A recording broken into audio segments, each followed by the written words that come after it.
Welcome to another episode of the Practical Tactical Penguin Podcast. We're back after way too long to just talk about bullshit. How have you been? Oh, I've been doing swell. And I know you've been getting to experience the wonders of the Glock 19. That's your most recent video. How was that experiment? Because, I mean, you were breaking new ground with that one. And I was just wondering what was up, like what was the takeaway? What did you discover from the, completely obscure, kind of niche gun, like stepping out into that side of the pool? Wow. Well, we discovered a lot of new things about it. There were so many discoveries. Basically, I didn't want to review it so badly that only about 5 minutes of that video is me actually talking about the Glock. The rest of it, I told stories. We looked at other guns. There were horse pictures. Really anything that I could do to not actually talk about this gun that every person watching the video has shot. Because it's going to be one of those videos where no one new is watching it. It's just people who already have it and are like, you know what?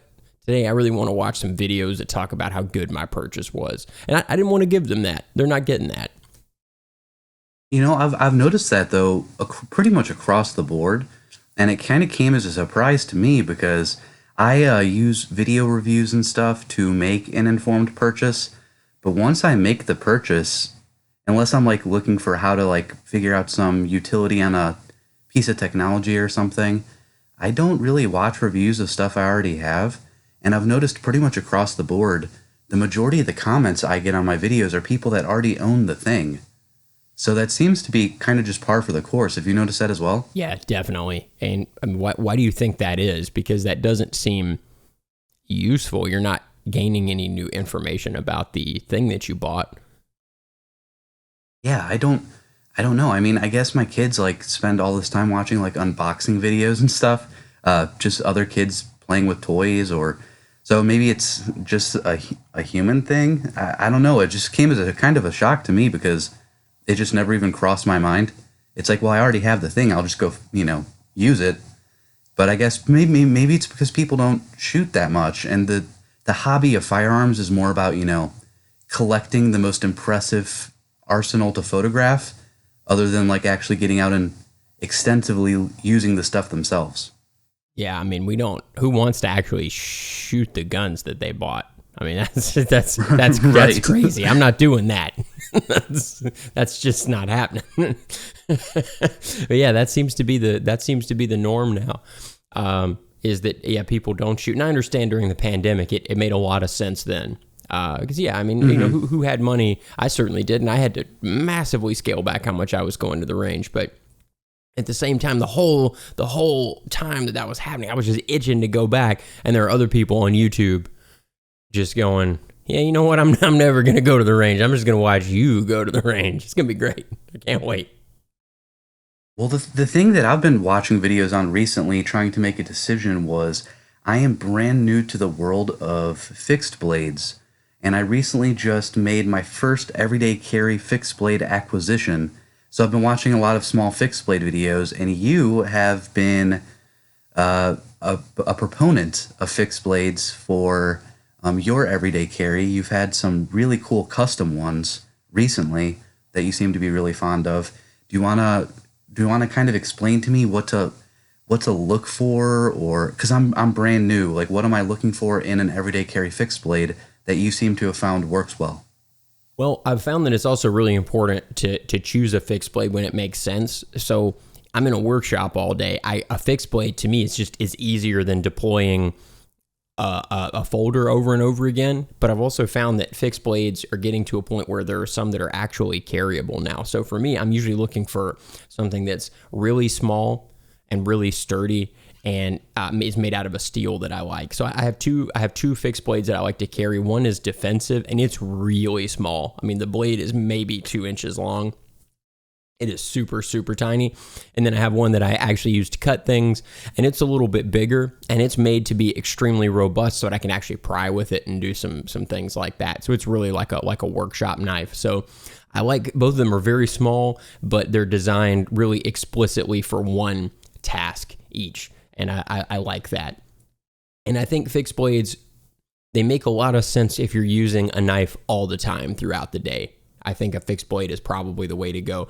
And in some cases, if you get the right fixed blade, it's not really that much bigger than a large folder that's folded up. Like my defensive fixed blade is smaller than a Microtech SOCOM folded up. Well, yeah. So I guess my first experience with a fixed blade was I got a Winkler zipper about a year ago, and there was just a few things with it that kind of threw me off. So I kind of put the experiment aside, and when I got a pressure cult box opener called the Nomad, and that has been really interesting as like a travel multi-tool because it has bits built in, and then you can exchange the blade. And if you want to take the blade out, it just looks like a bottle opener or maybe a Kubotan or something. Yeah. So then I got a custom. It's by Jacob Creates, and it's a little. The knife model is called the Chickadee, but it's about 2.5 inches, little drop point, and honestly, it's small. It's smaller than most of my folding knives. I guess I was wondering. I live in a much more liberal area, I would probably be fair to say. How have you noticed where you live the reception? Because you're saying you use it mostly as a shop knife or a defensive knife, which means you're using it in the shop by yourself or it's concealed. Have you noticed any difference in the public reception? Like, say, deploying your fixed blade to open a box, or for some reason, everyday carry people seem to be really fond of using their everyday carry knives to cut apples. Yeah, yeah. Well, have you noticed any reception difference with that? That's a good point. I found that locally people tend to think my folding and OTF knives are scarier, but I think that's just the way that they look. Or maybe it's like the sound, like the thwack or whatever when they come out. Yeah, and most of mine are Microtechs and they look kind of aggressive, and so I think that plays a difference. Whereas my my fixed blades really look super utilitarian, and both the ones that I'm talking about were made by Attention to Detail, which definitely my favorite custom knife maker. I mean, no contest. I'd give that guy all my money if I could. They really they have, and I didn't do this intentionally because I like tactical knives as much as anybody else does, but these look just sort of like super classy old-timey knives, and people don't really seem to bat an eye, whereas there's always a little bit of a flinch when I pull out an OTF or a folding knife. I've noticed with people who aren't knife people, whereas nobody gives a shit about the fixed blades. Yeah, and it is neat that we've come so far, like just with a standard utility everyday fixed blade, where it's not just the Rambo buoys and the Marine fighting knife K-bars and all that stuff anymore. They really have, it seems that that niche of knives, they seem to have a model or a design for just about any use case you could think of. Yeah, definitely. And then going with somebody, who's a custom maker, then you can sort of cater stuff to your personal aesthetic. And I don't dress like a tactical guy. That's not really my thing. And, a custom maker can put scales on there that work for you, and you can just really make it your own knife. And if you don't want it to look tactical and you want it to look old timey, you can do that. So I really like the custom route, and that's getting cheaper all the time. So. Yeah. And fixed blades seem to be significantly cheaper to get a custom just compared to even to folders. Yeah. Like to get a nice custom folder, you're looking at least $500 all the way up to thousands. Where the fixed blades, you can get a custom from like, a really good independent maker for $100, $200. Yeah. Yeah, absolutely. And it's catered to you. It's going to be exactly what you want, and you can go as small as you want. And I think people also need to be comfortable with going a little bit smaller. You don't really generally need nearly as much knife as you think you do. I mean, like for instance, the knife that I've been using a lot for the last couple weeks has been this Terrain 365, the P38, I think it's called, and the blade's 2 and some change inches, and that's been completely fine. I'm not saying you shouldn't carry a bigger knife, but I'm just saying you probably don't need nearly as much blade as you actually think you do. Absolutely. Well, especially with the fixed blade, it's so secure and stable. You can get away with a lot less. And also, I live near Chicagoland area, so technically there's a knife law on the books that your blade is supposed to be less than 2.5 inches. So I try to, at least keep that in mind. Most knife laws, it seems, and I'm not a lawyer, this is not legal advice, but it seems like most knife laws are there to be add-on charges. I've never heard of anyone like getting in trouble just for their knife. I've had a few people get their knives confiscated, but as long as you're not doing something insane with a knife on, it more seems to be an add-on charge. So I don't really worry about it that much, but I like to keep it in mind. And I gravitate towards like miniature guns, miniature knives. So I have noticed that this Chickadee has about a 2.5 inch blade, a little bit under 2.5 inches. And granted, I'm not like bushcrafting or doing anything super intense every day, but I use it probably 5 times a day, 10 times a day. And 2.5 inches of blade really does accomplish quite a bit more than you would assume if you're not used to fixed blades. Yeah, absolutely. I mean, if you think about it like a steak knife, we always make our steak knives like 4, 5, 6 inches, but you don't remotely need that. Like you're not you're not taking your steak knife and raking it back and forth across the steak going, you find a spot sort of in the middle and you cut with that. And it's pretty much the same thing. The only... Yeah, pretty much across the board, that's a motto I live by. You don't really need 5 inches. 3 is fine. That's right. Just be happy with what you have. 3 is fine. And you can tell other people that, listen, just be happy with what I brought to the table, okay? Yeah. Just be happy with You're not going to use all 5 inches of the steak knife. 3 is fine. That's right. These are the 3 inches you were going to use anyway, so it's fine. Yeah, and I'm looking at the Chickadee now, and I think that's a really good design for a lot of reasons. And the other thing that I look for in a fixed blade is really... you completely utility over coolness, and the Chickadee looks like it's a really solid, great blade shape. One of the downsides to custom manufacturers or custom makers is a lot of them will want to make blade shapes that are too complicated, and that can lead to them being less useful in the long run. And I feel like because you don't have to worry about the closing mechanism, they can get a lot more outlandish with their showing off their talent. Yeah. So when you look at the custom fixed blade market, a lot of them get pretty out there in design, and they're beautiful as art, but I'm not sure how functional they would be. Yeah. And I looked it up in the defensive blade that I've got from Attention to Detail. It's called the Little Pecker. That thing is great. It weighs nothing, and the blade is so thin. I mean, so not only is it short, but it's also just extremely, extremely thin because it's only there for defense, so it doesn't need to stand up to a ton of use throughout the day.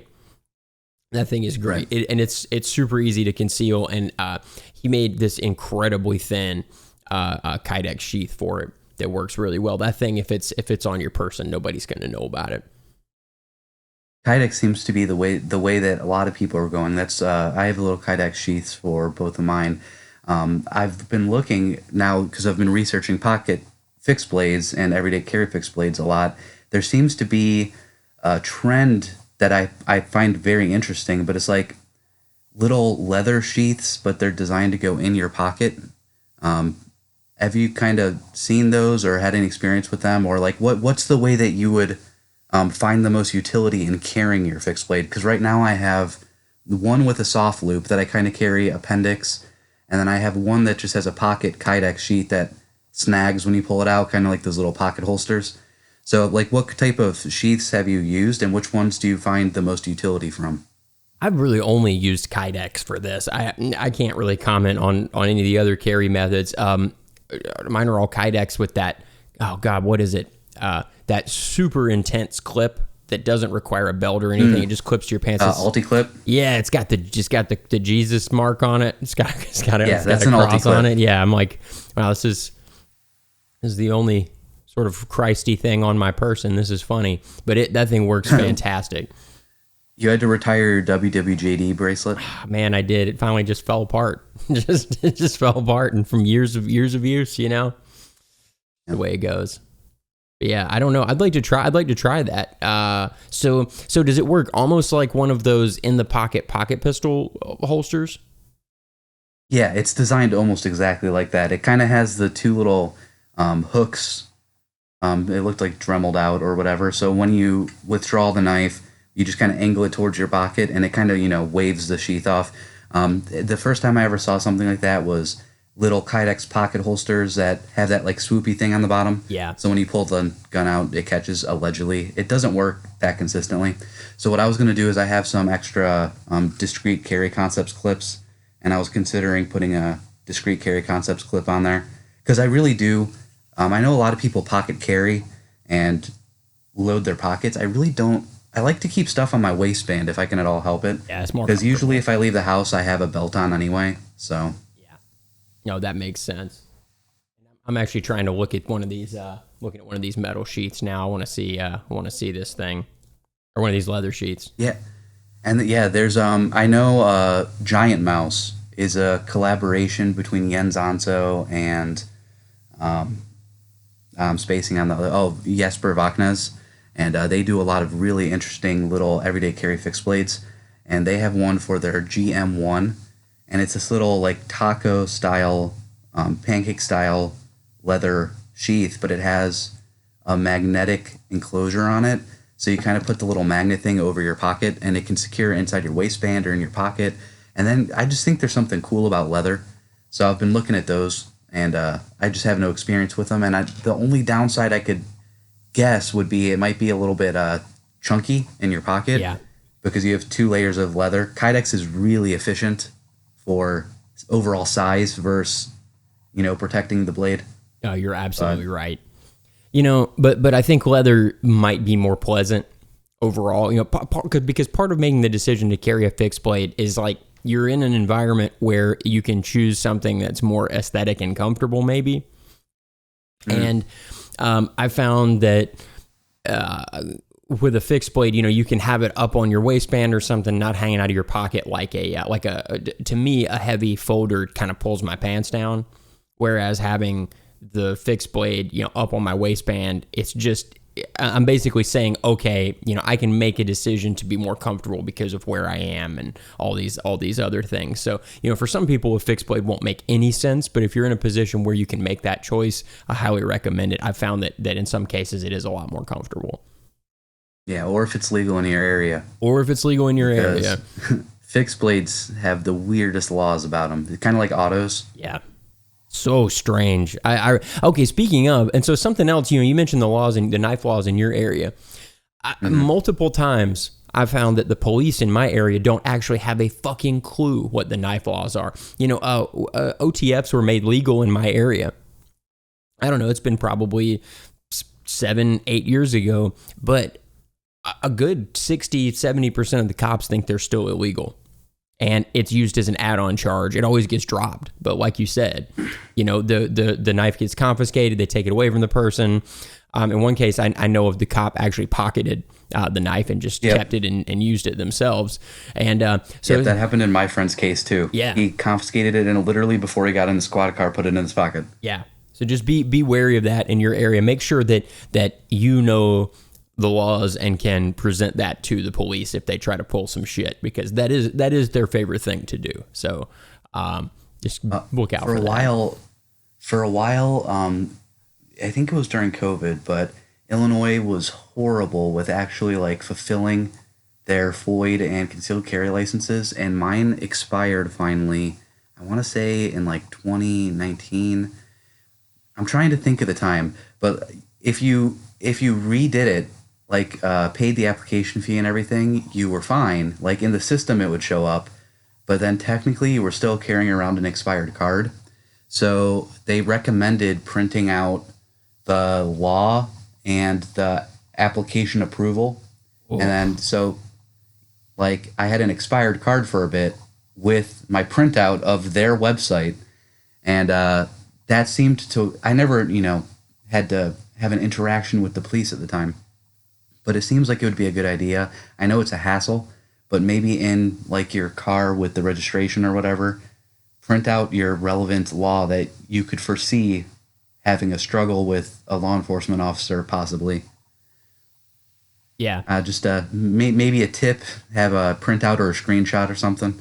That way you can be like, no, here's the law. because that's true here too. I remember when I was a kid, um, like what's that store called? Galleons. Do you remember Galleons? Was that a thing? No, what is that? Is that a Chicago Oh, thing? What? No, tell me about it must galleons. be then. I don't know. It got purchased by Dick's Sporting Goods a while ago, but it was basically like a cooler Dick's Sporting Goods. And I used to go in there to buy airsoft guns and paintball guns and stuff. And I bought my first knife ever there, and it was a Gerber skeleton or something like that. Oh, paraframe. I don't know. It had a bunch of holes in the handle, and it looked super cool to me when I was 12 or whatever. And I remember the guy at Dick's Sporting Goods said knives were only legal if the blade was smaller than your palm, and didn't make much logical sense because everyone has different sized palms. Yeah, no kidding. I had a friend in college who had his knives confiscated by the police, and the cop literally did hold it up to his palm and said it was too long. So I just thought that was interesting thinking back on that. If you don't know your local laws and you can't prove your local laws, you could get in at least some inconvenience or hassle that you didn't need to. So sometimes it's better to print stuff out. Yeah, no, I think that's very wise because, you know, on the one hand, you know, I'm not a fan of law enforcement. I don't like the way they work. I don't like how little training they get. I don't like how little funding we give them. I don't like that we kind of turn them loose in the world and say, okay, we'll go, you know, go enforce these laws that you're only marginally familiar with. But, you know, it's also like they can't know thousands of statutes right off the top of their head. Mm-hmm. And so while they should know them, and, you know, it's still incredibly frustrating and it makes me angry at them and it makes them look stupid, you know, just know you should know what's going on since they're definitely not going to. Right. Yeah, right. It's always wise. Yeah, it's your responsibility to know the applicable laws that the uninformed person might try to use to hassle you. Yeah, and they will, because also hassling you is completely at their personal discretion as well. They can just hassle you because they dislike you. I see it here all the time. And in fact, I hear cops talk about it here. So yeah, keep that in mind. There's a financial incentive for them. And there is a financial incentive as well. Yeah, that is very true. Yeah, that's so like talking about fixed blades, and that you're kind of, you know, second type of cool, to use a nut and fancyism. You're using something that may be a little bit less convenient because it's so cool and you get a lot more options. That seems to go perfectly into revolver talk. Do you want to talk about revolvers a bit? Oh yeah. Yeah, so I think both of us for the last, what would you say, year and a half have been really on the revolver train. I mean, that's all I think gets me excited at this point.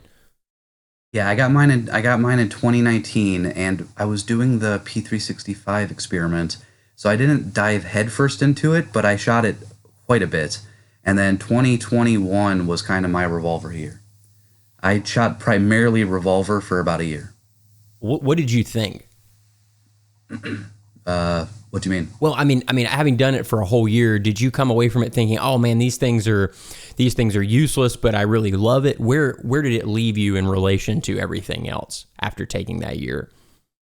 I found that they are shockingly useful, and they're very very efficient and comfortable and pleasurable to carry over a semi-automatic firearm of a similar size. And also, I found this side benefit of shooting a double action revolver. Even so, mine's a little bit tricked out. It's a performance center, so the double action's not bad. Everyone complains about double action. It's maybe 8 pounds. Like, it's nowhere near the Langdon tactical double action, but it's still significantly better than I would assume a regular one is. But just shooting that, I've noticed across the board, even when I go back to a semi-automatic, like single action or the traditional striker-fired guns, it makes you a better shooter. Like, really quickly, if you can get relatively competent hits with a revolver, I've noticed across the board, even shooting rifles and stuff, my trigger press is so much better subconsciously. Have you noticed that as well? Yeah, definitely. And my first gun was the worst first gun ever. It was a snub nose 38, a snub nose 38 Colt. And yeah, I mean, I feel like in the early days, I remember when I did get a Glock, I was like, oh my God, you can just pull the trigger and the bullet comes out. You know, and so I trained with the 38. Do you think that's why everyone hates the Glock triggers, and me and you are like, ah, I think they're perfectly fine. I like Glock triggers. They're not great, but I have no problem. I've never missed a shot and been like, oh, that was that stupid Glock trigger. I've never upgrade. Well, I did upgrade a few Glock triggers and I switched them back, but like, I just don't think much about the Glock trigger, and it seems like online people hate Glock triggers. Oh, you immediately have to put $200 into an Apex. Have you noticed that? Yeah, I have, and I've had the same experience when I switched to a Glock, and that's exactly what I switched to from a snubby. I was like, oh, this is really not bad at all. I mean, I don't understand it. To me, the Glock trigger, I like it. It makes me feel safe, but it's long, but it's light enough that I get good hits. I don't really see what the complaints are about. I think they're great, and I don't like like you said, I don't like the lighter Glock triggers like the Apex and stuff. Every time I've had something like that in one of my Glocks, I'm like, yeah, I don't know. This needs to come out. I finally put minus connectors in after all this time. How are you liking that? I'm a big fan of the OEM minus connectors. I never messed around much with like, I know Ghost has one and Zev has one. I always kept with the OEM ones, but I liked them. They just lighten everything up. You still get, the famous Glock forceful reset and wall and everything. Are you liking them? Yeah, I am. The only downside is we've talked about Glock trigger break-in. This unbroken two of my triggers, and so it's going to take a little bit of time to get them back the way that I like them. Oh, that's the other thing that I think you and I like about Glock triggers is other people don't put the time in to smooth them out. When you put that work in and it's got 2,000 or 3,000 rounds through it or more, they're really actually quite good, I would say. What do you think? Oh yeah, they smooth out wonderfully, and I was thinking about that from our last conversation, but I don't know if the trigger really gets all that much better, or if you just get more acclimated to it. Because I've had enough multiples of different variations. Like I've had 3 or 4 Glock 42s at this point, and each one of them has, even though they're the same generation, same internals, like I could strip out the parts and they look identical, but each one has a slightly different feel. I've noticed because I shoot them a lot, so each one has little idiosyncrasies, little differences. Like one of them has a slightly more stout wall, which actually threw my wife off because she would tend to pull the shot low on the one that had a more substantial wall. Yeah. But yeah, I don't know how much it's actually the trigger mechanics changing, but probably about 1,000, 1,500 rounds in, the Glock triggers get significantly nicer. And then I've had a few models get over 10,000 rounds, and that's a different world. Yeah. Like when you shoot a Glock with 10,000 rounds on it and then go back to yours, you're like, oh man, I need to do this as fast as possible. And then that's what people, I think that's why people have started like their 10-cent trigger jobs and polishing everything with Fritz and everything. I would recommend against that. Just shoot your gun, and it will get naturally better as the years go on. Yeah, like I've got my original non-MOS Glock 45 that has the crazy round count. That thing, God, it is so slick. There's no there's obviously the resistance from the springs, but it feels completely smooth as it's moving rearward. You can't feel like the firing pin safety pin being depressed or any of those things. It's just straight rearward. It's really, really nice. Yeah, smooth. And is that the Glock 45 you have that has 75,000 rounds with no parts breakages and no recoil spring changes and is that one? Yeah. No, that's. I remember people got so mad when it broke. Like it broke the firing pin at like 8,000 rounds, and so I replaced it. And it's had the regular maintenance stuff done to it. And I remember people down in the comments saying, "Well, I've had one that's gone for 1,000 years and it's never had a single problem yet. Here you are breaking parts." Like, yeah, man, if you use this thing a lot, like it's gonna break. It's just the way it is. And Glock got me a new one. Unless it's a P365, then no one ever breaks anything on them. No, you can get 50, 60,000 rounds through one of those without even replacing any of the springs. God, it would be so floppy.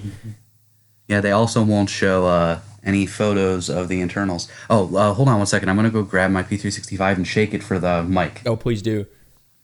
All right. So this is ASMR with the Practical Tactical Minimalist and the Gun Penguin. This is P365 by Sig Sauer, and it has approximately 1,000 rounds through it. It is currently wearing a very expensive and very nice stippled grip module by Boresight Solutions. And we're going to just give this a little rattle, okay?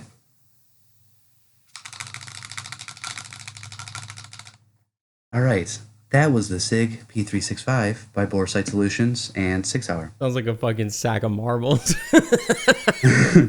This is a Glock 42. This has approximately 5,000 rounds through it. It has not been modified by anyone. Okay, that has approximately 5,000 rounds on it. There's barely any noise. This is a Beretta M9A1 and Vertec by Langdon Tactical. It has been modified by Langdon Tactical. It has approximately 2,000 rounds on it. So, back to the SIG, which has approximately, I think it's just, there's the disconnect plunger thingy under the RDO plate. I'm pretty sure that's where that rattle's coming from. The spring compresses just a little bit. Okay, so, and here is the SIG P365, barely 1,000 rounds. Fuck. That was ASMR with Jonathan. So anyway, I will say the P365 has been totally fine. I have almost 7,500 rounds or so through 2 different models at this point, and I'm a big fan of it. It carries like a dream, but the tolerances, the fit finish and stuff, this gun is beating itself to death. And SIG recommends every 2,500 rounds to replace the recoil assembly. There's several reviewers online that have shot allegedly tens of thousands of rounds through theirs and never mentioned any parts breakages, any replacement parts, any recoil spring changeouts. I've noticed on the XL, which has a different recoil spring that's a little bit stouter, because it's more traditional, it's like a long one. The P365 is one of those like tiny little Glock 26 type recoil springs. Around 1,800 rounds or so, the slide gets more sluggish. You'll occasionally, if it gets really dirty, not have the seed into battery. You'll have to give the slide a little tap tap. So I change the recoil springs every 2,000 rounds just from personal experience, even though SIG recommends 2,500 rounds. So just keep that in mind when you actually shoot your guns and you actually see what like the magwell wear looks like on a M9. When you actually see that kind of stuff, it makes it a lot harder for people online to tell you round counts, because when certain people that their usernames start with Such and end with 00 talk about the round counts that are on their Berettas, you can be like, no, sir, that is not the case because I see your magwell. Or when other people talk about putting 50,000 rounds with 0 parts breakages or malfunctions on a first-gen P365, you'll be like, excuse me, sir. I've now seen a dozen of these need recoil spring changes every 2,000 rounds, which then that would be 25 recoil assemblies at $40 a pop to get through 50,000 rounds. It's very important for you to go out there and shoot your stuff. So that's a little ASMR, also PSA from the Practical Tactical Minimalist. If you use your stuff, it's harder to get hoodwinked on YouTube. Yeah, and that's why I actually take this stuff apart. I know that irritates people when I take 10 minutes in the middle of the video to strip everything apart, but that's the reason that I do that, is so that you can see, like, it's a way for me to log, like, okay, on this gun, this is what, in my case, and I always handle all my guns exactly the same way. They have the same cleaning schedule. At 10,000 rounds, this is what it looks like. 4,000, 8,000, 11,000. It's also so that other people can see that I'm not, lying about my round counts, but, I think it's really important to have, for all of us to kind of have that logged somewhere, because it's ridiculous the shit that people say, like it's, like Grantham will be like, oh, I shot 7,000 rounds through this gun in a weekend. So I feel like I'm to a place where I can review it. And it's like, did you, I mean, like, it's been 1 week since your last video came out and you've shot 7,000 rounds since then. I mean, maybe he does, and but because of the time it takes. So money aside, in the pandemic, granted, that would have been about $10,000 of ammunition in 2022. I know he's much bigger than us, so he has ammo sponsors and stuff. But I noticed a lot of ammo sponsors were stopping or significantly rolling back during the pandemic. Yeah. But and I know just how much time that takes. Like, I was trying to do 5,000 rounds in classes in 2022 for my P365, and I barely made it. Like, I had to shoot extra in a few classes where they would say, bring 20 rounds to the line or whatever, and I would bring 40 just because I had to get the round count. It takes a long time to shoot. If you do nothing but go to the range and shoot in an afternoon, 500, maybe 1,000? Yeah. Like, it takes time. Yeah, I can shoot 1,000 rounds in one day. Like, I've learned that's kind of my upper limit. I mean, and that's like a day. Like, I don't mean I went to the range for a couple of hours. I mean, that's all I did that day.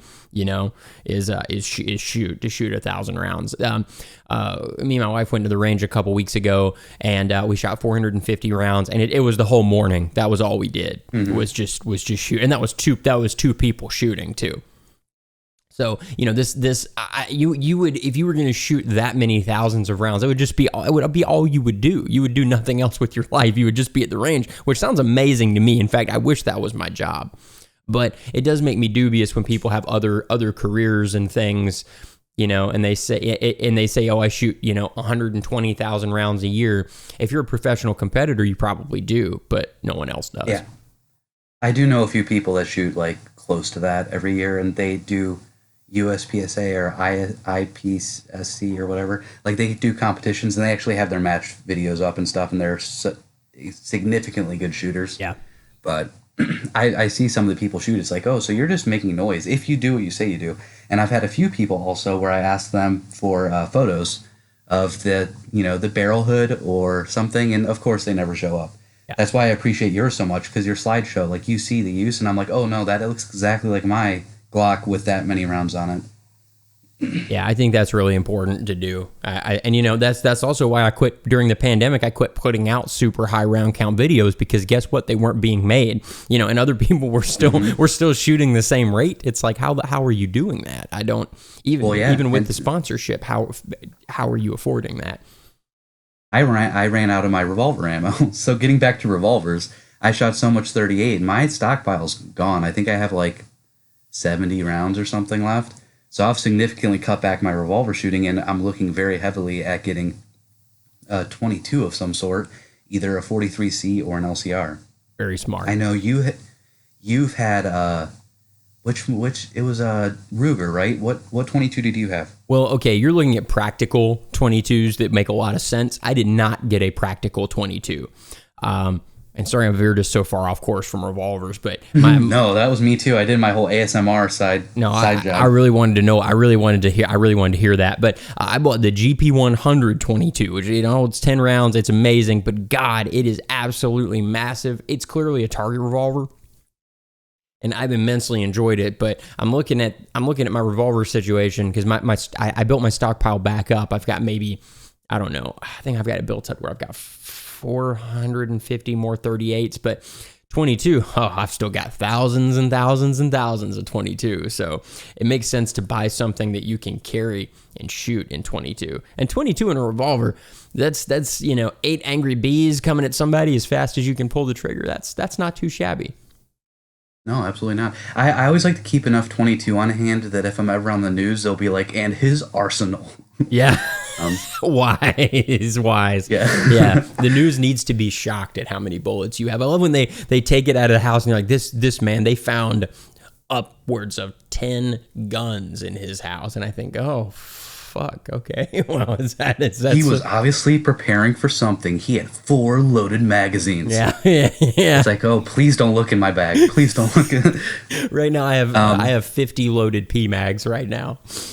Yeah, I'll do that. Life goals. Yeah. So how with that long barrel, and the new federal punch round coming out and kind of getting a lot of cred with the more discreet carry, non-permissive environment carry dudes online. How do you think that gun would handle federal punch? Have you tried it? No, I haven't. I really want to. I think it'd be fantastic, especially if somebody was going to like hunt small game or something with this gun. I really want to try punch out of the LCR or the 43C. You've got me leaning kind of towards an LCR just because I've been doing the Ruger thing forever, and there's something to be said for a trigger that you're used to, and I have noticed switching to the air weight. The air weight trigger is a completely different deal than what I'm used to with Ruger. All Ruger triggers feel exactly the same to me, and I'm having a little bit of not an adjustment problem, but I always think I wish I was shooting the SP 101 right now when I have the air weight. I don't know if you've noticed this as well. I've noticed that really the Ruger seems to be the better value because it's slightly cheaper and it's has a significantly better customer service warranty situation. Really, the only thing the Smith & Wesson seems to have going for it is they're just so much better looking. In my opinion, they just look so much better. So for something like a 22 revolver, you're just going to stash around or shoot extraordinarily high round counts out of, it seems like going with the LCR would be a better play. I know Rhett Neumeyer from Demonstrated Concepts, he has like thousands and thousands of rounds through his, and he said it's the most reliable gun he's ever had. Interesting. Is it a 22 LCR specifically, or just LCRs in general? The base model LCR and 22 long rifle. Interesting. He said he gets the least mean stoppages out of that, even compared to like his P365 or Glock 19 or stuff. So that's fascinating. It just seems like the LCR is the play in the 22s if you're going to be lugging it around or throwing it in your bag or whatever. Yeah, that makes sense because I've noticed that the Ruger trigger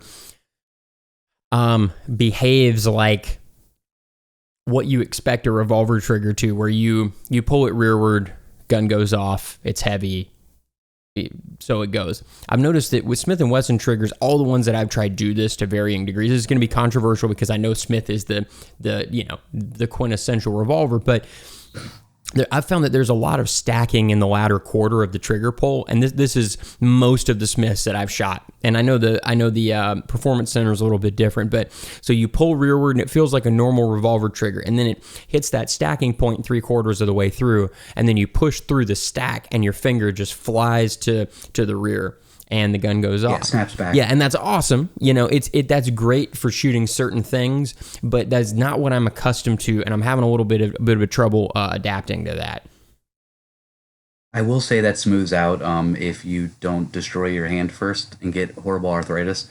Even the Performance Center had that a bit, to the point where the first few cylinders I put through it, I was prepping it to that wall where it starts to stack. Yeah. Because I thought that's how you accurately shot a double action. I didn't know how to shoot one yet.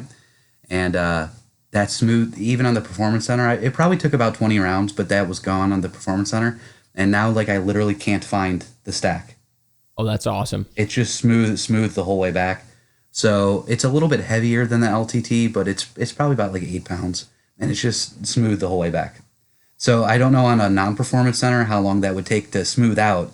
But I have no doubt that a nicely broken in Smith & Wesson probably wouldn't have that problem. Okay, because this is just a regular ass air weight. But the air weight I think is the best sort of test case along with the LCR for what revolvers do well. It's once you get that trigger smoothed out and you get it where you want it. Revolvers are so much more comfortable to carry that I feel like it maybe outweighs the really obvious disadvantages. Having that, it weighs nothing. It's super smooth. It's super slick. It slides right in your pocket. It doesn't make a gun-shaped pocket bulge. People just think it's your phone or something. And then once it smooths out, you have a gun you have 5 rounds that are really easy to shoot well with some practice. Right. Yeah, that's before we got horribly sidetracked because of my hijinks. The thing that I've learned from shooting a revolver is how nice they carry, how convenient they are, how safe they are. When you look at negligent gun discharges where humans are harmed, people always say it was unloaded. And dropping the magazine and then racking the slide, locking the slide back, checking the chamber and the magazine well, there's an order of events there that's difficult for some people to learn. It's just so easy to clear a revolver. You literally just swing open the door and it's incapable of firing. Even if there's rounds in there, it's incapable of firing. It's very easy from the front and back to see if it's loaded. I think that there is a lot of truth to that for new gun owners, how safe revolvers are. And then really the only two things I found, and we were talking about modernizing a revolver, really the only two things are it needs some sort of better sights for a J-frame, and it needs just a little bit more meat in the grip. Yeah, definitely. And the other thing that I've been struggling with the J frame as well is, is just barrel regulation. I know that's just the way it is with that short barrel, but it does drive me crazy, the insane variance from one round to the next. It's like when you find a carry ammo, you just have to stick with that. It's absolutely dramatic. It is. I mean, there's nothing quite like it. Like when I take time away from snubbies, in my mind, I've been shooting them for 20 years, but I'll take these long breaks off, and in my mind, the difference is reduced somehow. I forget that we're talking, a foot, 10 yards difference between rounds. And so coming back to it now, I'm trying to, my 38 special stockpile is a bunch of, disparate loads. And, when I load something new in the gun, who the hell knows what's going to happen? Who the hell even knows where it's going to go? And I wish there was something that could be done about that, because that's really nerve wracking. Yeah, well, that's another reason why I'm looking so heavily at a 22. And like with semi-automatics, they move a little bit, especially with different grain weights. But I don't know if revolver ammo has less specifications for their powder charges or something. But even across the same grain weight, like I have a bunch of these crappy reloads right now. Well, not a bunch. I've gone through them, but they're shooting like 8 inches low or so at 10 yards, like dramatically low. So I can't carry with those. Like if push came to shove, I could throw FMJ in the P365, and like I would have to worry a little bit more about full over penetration, but it hits basically point of aim to my Supervel carry ammo. Yeah. But with revolver, you really can't do that. And with the pandemic, where we have all these droughts of different calibers, I can't find enough 38 to not only figure out where it's hitting, but then, you know what I mean? Yeah. I just get whatever I can get. And then it's awesome at the range and keeping my trigger finger used to it and, all the mechanics, but I can't carry it with the current ammo I have. Yeah, and that's... Which a small little optic on top there would fix that. Yeah, I was just going to say that. I was going to say that's really what's missing is a super tiny optic. Like that would take care of that problem altogether, because even better sights, it's going to help, but that problem's always going to persist. And I think the other thing with revolvers is sort of knowing how to carry them. When someone says to you, well, I have to have a Glock 19 in my pants to feel safe. How could you even put an air weight in your pants and feel feel okay? I would say, well, the places that I'm going, like I'm just not going anywhere that particularly scary or unsafe. So you kind of have to know with an air weight, and you have to know its limitations and say, hey, that place where I'm gonna get that feeling like this isn't enough. Just fucking just don't go there when you got the air weight, or take something else. It's important to know what it's for. Right. Well, one of my favorite sayings I've heard recently is from Daryl Bulkey, and he says that like his he has a LinkedIn as well, and he's like, this is my going to trouble gun. He's like, if I know I'm going to trouble, I'll take something like this. But then he holds up like a revolver or a Tomcat or something, and he goes, but this is my getting out of trouble gun. And like the military has to kill their subject or stop the threat. The police have to subdue their suspect or stop the threat. We just have to break contact. And while I will not at all argue that a revolver or a mouse gun or anything, or even a P365 is better than a Glock 17 or a Roland Special or a full integrally comped X5 Sig Sauer. But I'm just breaking contact, man, and I'm going from a locked house to a locked car to a locked office, and there's some truth in the fact that like if I am in a situation, it's going to be very close, probably like in physical contact, and that is where a revolver shines. And also, I have a much higher chance of getting significant negative outcomes from being found out. And rather than like life or death from, using the gun, my highest consequence is being made with the gun. And the revolvers with their organic lines, and they just disappear. My J-frame is about the same size as my P365 XL. So I go from 5 rounds of 38 to 12 plus 1 of 9mm. There's really no argument for revolvers in the case of like being ballistically superior.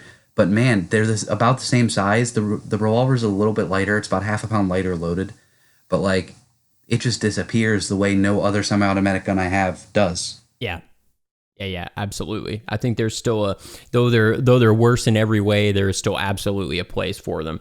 And then, on top of all of the carry benefits, I have a couple of just dedicated target revolvers, and that is my favorite thing to shoot for pleasure. I have a really long barreled 357 Magnum competition revolver. Holy hell, that's fun. It is. I've tricked out the trigger and done a bunch of work to it. It is so much fun. It's more fun than I personally have with another black polymer, semi-automatic pistol that's exactly like all the other ones that I've had. So I think that the revolvers can also kind of cover that sort of range fun as well. But it's never going to be the gun that you would pick if things were falling apart and you needed to defend your family or something. That's not the thing to pick. But Why do you find it so much fun? I think it's because it's more challenging. And because it's something different, there is more mental effort required to shoot a revolver well. And also revolvers, I hate to be this guy, because there are a bunch of things that go into this. But I find that I can shoot these target revolvers at longer distances than you would shoot like a combat semi-auto. And so with the, it's pretty easy, like with my 357, to get hits at 50 yards with the sights, because the sights are their target sights. That's exactly what they're for. They're hyper adjustable. So the required mental concentration mixed with the extra range, and some of it is also the power of the cartridge is interesting. Really powerful 357s are fun to shoot. And so for me, all those things come together to make it a little bit more fun than the same stuff that I've just kind of always been shooting.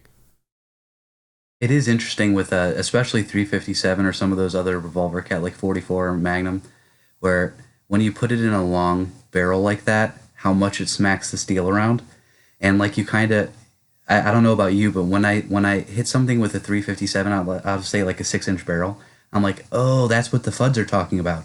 Because when they talk about 9mm being a pea shooter or whatever, like that 357 smacks steel around. It really does, and it's even worse. Like I've got a Red Hawk that has a 7.5-inch barrel in 44 Magnum, and it fucks the steel plates up. Like, I don't mean it dents them and damages them, but I mean it'll push them off the mounts. the ones that are just held down by gravity, it'll lift them up. I mean, that is a ton of power. It's crazy out of a long barrel. I know you're a fan of like foot pounds and velocity testing and stuff. Have you ever figured out like what that's doing? Yeah, I mean that one load that I always talk about out of that gun, I think it's 1,150 foot-pounds. So I mean it's a 5.56 out of that gun, and you have 6 of them. It's crazy, and also with the barrel being that long, the recoil's not even that bad. You can shoot it pretty quick. There are videos of me on my channel where I'm getting them out of the gun pretty quick. I will say probably the most exciting gun feat I've had in the past year was. It was about 2 or 3 months ago. I got like the perfect reload, and in terms of time, it was probably like 4 seconds, 4 seconds, something like that. But it's so not impressive, right? But there's just something about that with the revolver, especially the J frame. It's so hard to get a good reload, and I got like a perfect one. It's happened once, but like that feeling was like, oh yeah, like that's something fun that gets to occur with revolvers where I've never had that. I haven't had that in years, maybe a decade. With striker fire guns or combat style polymer guns. That's the other thing that I forgot to mention about shooting my larger revolvers. Man, I know exactly what you mean, because just like with shooting it, the so much more concentration is required with the reload as well. God, I know exactly what you mean when you nail that, when you get it when you get the loader out of the pouch. It's lined up perfectly with the cylinder, and you're back on as fast as you can. That is just, there are a few things better than that. It's amazing. I also didn't realize before, like, there is some variance in the speed loaders. So I have a few that, like, they're not easy. Yeah. But, yeah, it was just like the rounds, just all 5 of them dropped in so perfect, and it was just like, Oh yeah, like that is a feeling. Yeah. There's a lot of tolerance, especially with the Safari lands, I've found personally. Yes. No, yeah, absolutely. They're very affordable, and I like having them loaded. But there's no doubt, like the speed bees and stuff are so much nicer for actual use. Like they're much more precision machined and everything.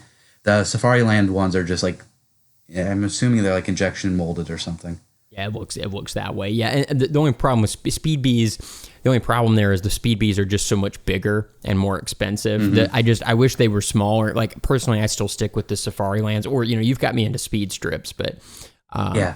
yeah, With the J frame, I think you got to go speed strips, honestly, yeah, because with the stocks and stuff, there's so many that prevent the speed loader from even fitting properly. that's true. Yeah, that's very true. I've got these super slim factory ones, and you can get it by those pretty easily, but they also suck and bite your hand. But well, hey, I think we're going to talk about. We've been talking so much about Mass Effect. This has nothing to do with guns. We just can't fucking stop talking about Mass Effect. So we thought that we should talk about Mass Effect in a quasi-public forum where 3, maybe even 4 people will hear the conversation. So why is Mass Effect so good? Well, I mean, before we start, I would just like to thank that fourth person. We really appreciate your support, and like it really does mean a lot that you've dedicated an hour of your day to this. So, fourth person, we appreciate you, and our goal is to add one person per podcast. So I think we're honestly up to like 6 or 7. That's not bad. I mean, no, if you think about 7 people in a room, we could be middling stand-up comics. That's right. At this point. That's right. It's like one of my gigs. If I got 5 people show up, 7 people, I'd be like, dang. So yeah, I think what started it was I just finished the remaster. They released a trilogy, and I got all the achievements. I beat all 3 games on Insanity, and I'm just hooked again. I'm so hooked right now. The mug I'm drinking out of, my wife used her Cricut and made me. I'm Commander Shepard, and this is my favorite mug on the Citadel. I ordered Mass Effect grips from Lock Grips for my Beretta. I'm pretty deep into it right now. So we've been talking a lot about Mass Effect and the downfall of the series and everything. What direction do you want to take it in? Well, okay. The remaster's definitely worth it. I was gonna say, like, first we need to talk about because I think a lot of people don't understand how subtle it is. How subtle the changes are, because I think a lot of people I've talked to have been like they're going to change it and ruin it. It's not like that at all. So what do you think of the changes overall? Well, I've played the first game a lot. I play the first game probably once every few years. I haven't played 2 or 3 in a while. So I've played 2 more than 3, but it was really nice to get the story again.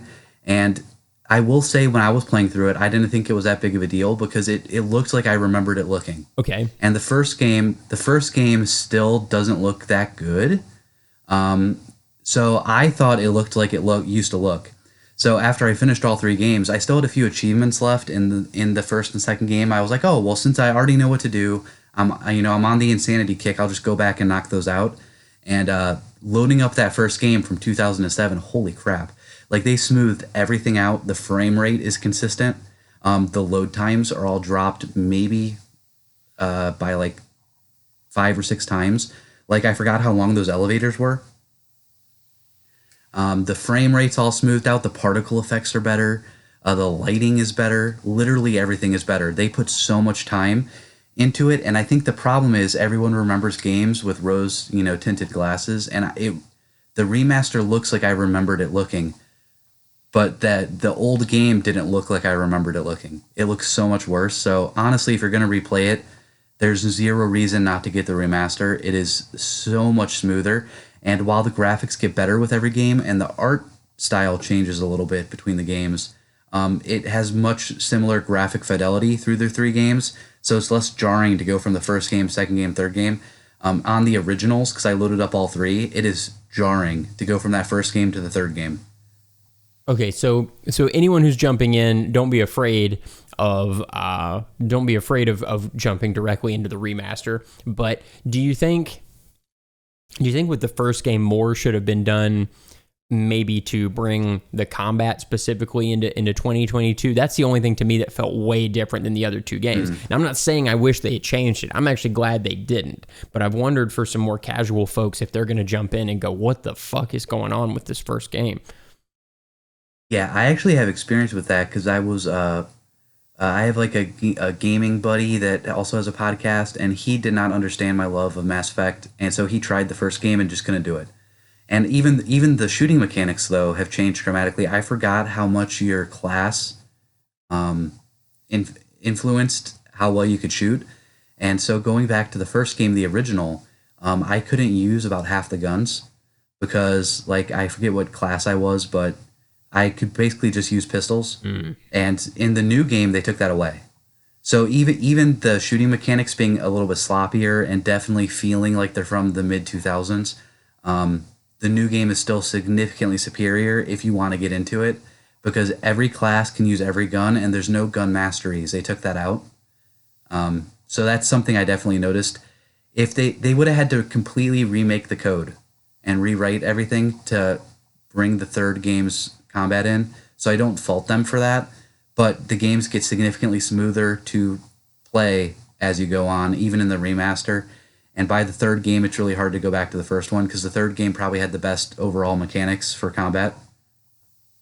Yeah, and I actually think the shooting is fun in the third game. I know it gets a lot of grief for just sometimes the combat feeling tacked on, but I don't feel that way at all. Coming back to it, I thought, oh, this is actually really enjoyable. I think we both agree that was the one thing about Andromeda that was excellent was the combat, and 3 feels as much like Andromeda as a game from 2012 really can. But yeah, I actually kind of even like it better because you're more grounded. Andromeda had that kind of whole flighty thing where you're like jetpacking around and dodging and strafing. And I will say the major combat thing that changed between the games is the first game is a hardcore cover-based shooter. If you get in cover, unless you get flanked, you're pretty much okay, even on Insanity. The second game's a little bit of a mix. Sometimes it's a good idea to move, but you can still basically stay in cover. Yeah. The third game, if you stay in cover, you will die. Yeah. Like 100% of the time. So it was weird that they dramatically changed the tactics so much between the games. Where like Andromeda, I don't think I was ever in cover. Like you're just like jetpacking around and jumping up things, and I don't know. So the combat does change pretty dramatically, but the combat was always the weakest parts of the games anyway. So I like the story parts and the doing side quests and running around the Citadel. And I think the first game I didn't even leave the Citadel for like 3 or 4 hours. Yeah. There's so much to do. There's so much to do there. There's the preaching Hanar and God. I mean, It's too much to even list. It's the Asari. That Asari that reads your mind sexually. Yeah, the people who are fighting over the baby. It's just there's so much there to see. It's a ton. You just walk up with your Omni Blade, cut it in half. Yeah, like, here you have this half. Problem solved. I learned this from the Bible, a parable in the Bible. That's right. Listen, the Bible just has so much great information in it. I've found it's just really great. It's an excellent historical document. Did you hear that the Bible actually has like 10 rules for life? And 4 of them are about God. Have you heard about this? Yeah, you would think that like if you only had 10 rules, that you would make more of them, relevant. I would have made some of them about like clean water or something, probably. Oh, clean water would be big. No rape would be awesome. That would have been good. That would have been a good one. Not letting don't hurt children. That would be pretty swell. Bathe. Don't let your food rot in the sun. Wash your hands. That would have saved a lot of lives. Yeah. Yeah. Don't attempt surgery for a while, like a couple thousand years. Oh, dude, if you're ever bored, there was a show, I think it was on like Showtime or something, but it was called The Nick. Did you ever watch that? No. Oh, it was like the late 1800s, early 1900s, and it was about the dude who did the first successful cesarean. Yes. I do remember that. Show is terrible. It's not a horror show. But there's something about watching turn-of-the-century surgeries that is so horrifying. Like, that was one of the scariest shows I've seen just because you watch the hygiene practices and stuff for these invasive surgeries, and you're like, oh, God. Like, it's rough. Yeah, that's nightmare material there. So what keeps us coming back to Mass Effect after all these years? Like, I've replayed it every couple of years since 2007. You know, whichever Mass Effect games were available, I would replay them whenever a new one came out, and then I replayed them every couple of years since. Why? What is the draw after all this time?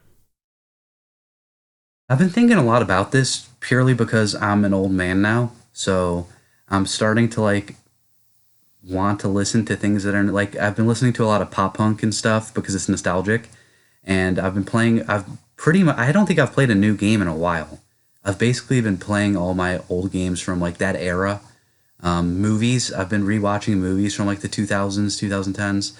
Like I've rewatched Zodiac and Ex Machina and Drive, and I just keep rewatching all these. I don't watch much new stuff, and it was kind of making me think like our parents and stuff. Like my mom would listen to songs from the 80s, and I'd be like, why in the world are you listening to this? She's like, I don't know, it's just what I like. And I wonder if there's something about that time era where it just hit us at the right time. And like that was a Quotey Fingers grown up game. I don't know if you remember the sex box and all the controversy on Fox News about, oh, you can simulate sex in Mass Effect. They're trying to corrupt the kids. But they had like all these exposés on how horrible video games are. It was back when that guy Thompson, was always trying to block violent video games.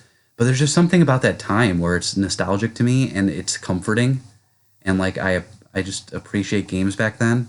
And like Mass Effect BioWare era started the whole DLC thing, so I know that they're partially to blame. But it's kind of nice to pay $60 and get 100 hours of games and not have to unlock skins or buy levels. Or like I was trying to play Call of Duty the other night, and literally every single menu has a notification on it. And then every time you load it up, it tries to get you to buy their season pass and then buy their skins. And then there's skins that are only available for this week. And then there's skins that are available for the whole month. And I'm just so tired of modern games. So I think that's why like Mass Effect is a fun story. It's like a space opera. It's fun. There's stakes. All the characters, especially in the first two games, are really well written. It's kind of like the best of like 10 different sci-fis. It stole very heavily from several different intellectual properties. Yeah. But I don't know, it's just fun and classic and nostalgic. I'm kind of rambling at this point. I really don't know why I like it so much. I think it was just the right time, the right game. What do you think? No, I think that absolutely makes sense. For me, I was in my second year of college, so it was sort of the beginning of adulthood. And like you said, it takes me back to that time. And, you know, I'm just starting out on my own, and memories are so visceral from that time in my life. And, you know, that was back when it felt like years passed really slowly. So getting a new BioWare game was such a big deal. I mean, I think that was the first thing they had released since KOTOR, right? And so it was just a big deal. Oh no, they did Jade Empire in the middle, but it like bombed. Which I actually like it. I like the game. I know I did too, well. But it did not do well, I don't think. I really enjoyed Jade Empire. I liked it a lot. Yeah, you know, Jade Empire also came out in like the last year of the Xbox. It was just a terrible, terrible time to release that game. Really should have been bumped up to the 360, but that's neither here nor there. You know, it's also just, I think that Mass Effect is kind of telling a timeless story. It reminds me of sort of what you have going on with Star Wars, where it's a story that is kind of appealing to people of different ages, different generations. I think folks will be picking Mass Effect back up, 5 years from now. There will probably be a remaster of the remaster at that point, and kids will be it's it then. It's just one of those stories. I mean, I think that's the real reason why we all play it more than the gameplay is the story. And it's the best story in video gaming, probably. Wow, those dogs are going ape shit out there. It's the best story in video gaming, I think, or it at least gives Uncharted a run for its money for sure. And and it's probably one of the best. It's probably one of the best stories in entertainment from that era. Oh, I'm sure in 5 years we'll get a really crappy streaming TV show about it. Oh, without any doubt. After all this time and all the controversy, what do you think about the ending? I mean, I don't see any other way that it could have ended because thematically, those endings all make sense and are all in line with the game's themes. The only complaint that I understand is I guess I understand folks saying they wish that there was just more there because unfortunately I know way too much about the production of Mass Effect 3 and I know that they were rushed there towards the end, but that doesn't bother me. It was fine then. I prefer it with the extra stuff added. But in terms of the core message of the endings, I've sat down and tried to think of a different way it could go and a different way to sort of represent those choices visually. And I struggle to come up with something that would work. I kind of think that if you look back across all three games, those are the themes, those are the courses that societies can take. They make sense to me. What do you think? I don't remember the first time around that well. I just remember being like a little bit disappointed and like, well, I mean, okay. And then moving on with my life. Like it didn't ruin the experience for me like it seemed to for a lot of people, but I don't remember what it was like. You didn't want to threaten the developers? You didn't want to threaten their lives on Twitter? No, just the female ones. Oh, good. Yeah, no, that's good. Hashtag Gamergate. No, but like I just remember being like, oh, well, I guess that makes sense. It's a little bit disappointing. I wish I could have saved the world, but like whatever. And then so I don't remember what it was like really pared down. I will say replaying it, I was aware that was the way it was going to end. And I don't know what they added, but it is so much better now. And like honestly, the game ended and I was like, yeah, I would not have ended this any other way. It makes total sense. It's kind of like The Last of Us 2. There was no way that, spoiler alert, Joel could have made it to the end of the game. There's no way Shepard could have stopped this. Yeah. And the fact that you did is amazing. You just don't get to live to see the end of it. Yeah. And like that makes total sense to me. Every part of the end, like the when you're like rushing through the explosions and stuff on that final push to the Reaper, and like it's just so cinematic and perfect. And there's no way you're making it. I guess the way that it is now, I don't know what they added, but it seems to be perfect now. Honestly, I wouldn't have changed anything. Yeah, I agree. I will say I don't really like it coming to a dramatic halt for them to have that like little I forget what they call it, but it's like the little kid hologram that like explains to you in very like stupid, like telling you every single when this happens and then this happens and then this happens to explain like singularity and the universe resetting. So I guess if anything, I would have left it more up to the imagination and like you're presented the three choices and you choose one. But I don't think we needed a 25-minute info dump at the end. Mm-hmm. I get why they did it, because if you weren't paying attention and reading everything and doing all the side missions, you could be like legitimately confused. But I've noticed in the older BioWare games and the older Bethesda games, they let you mess up if you wanted to. Like if you wanted to completely nuke the ending, you could. And I feel like Mass Effect was around the time when it started to become very linear, where they were telling a story and they wanted you to see the whole story. And personally, I probably would have preferred if like the ending didn't have so much of an info dump, because then I understand some players would be like, "Oh, I missed out," but I don't know. It seemed a little bit like contrived, like a Joss Whedon movie at the end where they do the info dump before they have the big fight. Yeah. No, that makes sense. That makes a lot of sense. You want more. While I'm happy with, I'm happy with the info dump at the end. I understand wanting more of a Star Trek ending where it's, it's more left up to you and more mysterious. But I feel like Mass Effect is a better Star Trek than modern day Star Trek. That is very true. It really understood what, with the hard decisions, the existential questions. Mass Effect really understands what good exploratory sci-fi really can be.